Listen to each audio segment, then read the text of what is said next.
For this discussion, we want to take a deeper dive, and to do that, we have the former governor of the Central Bank of Nigeria and the current emir of Kano, and that is Mohammed Sanusi II. Your Highness, thank you so much for joining us. We appreciate you for coming on to the news this evening. You are no stranger when it comes to Nigeria's economic policy, and you have operated at the topmost level yourself. What specific tax and policy reforms would you propose for Nigeria to address in its evolving fiscal policy? Thank you very much. Well, look, at the moment, as far as monetary policy is concerned, I have nothing but positive words for what the central bank has done. We come in from a background of very high levels of instability as a result of loose money and uncontrolled growth in money supply. And the central bank has taken the last 1 year to mop up all that money. Interest rates are high, yes, but we have stabilized the exchange rate. We have pulled back from the brink of total economic collapse.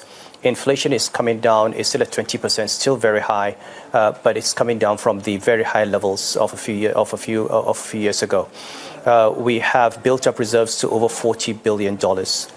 The economy has grown first quarter by more than 3%, second quarter by more than 4%. And this is the first time in a long time that this economy has been growing faster than the population. For many years, population growth has exceeded GDP growth.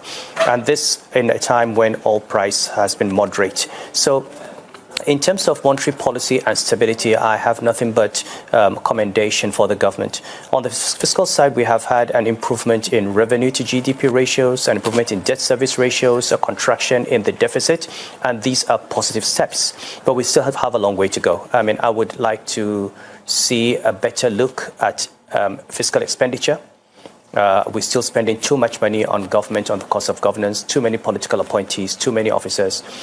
We still have to look at the quality of spending, the value for money, the processes for spending, because and the reason is that if we do not improve the quality of spending and put a rein on spending, we're going to continue borrowing. So after saving money from these expensive subsidies, after building up the government balance sheet, you go and spend it and then you have to borrow again. So we still have some steps to go on the fiscal side, but the first thing was to fix revenue.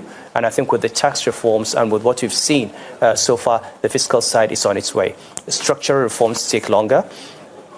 We talk about the power sector. I would like to see that we put a stop to the mass importation of food. I know it was driven by a desire to bring down food prices, but it is in the end very counterproductive to domestic production and domestic producer prices. So hopefully we will get to a point where we go back on track with the reforms in the agricultural sector, fixing that cultural value chain and relying on domestic production to feed the nation.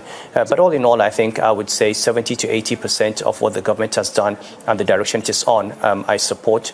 I do have some reservations about one or two things like the importation of food and the quality of expenditure and the nature of overheads. But I think we're on the right path, and we've got to keep working to get to the destination. But we're coming from a bad place, and we've come very far in the right direction. Now, they have been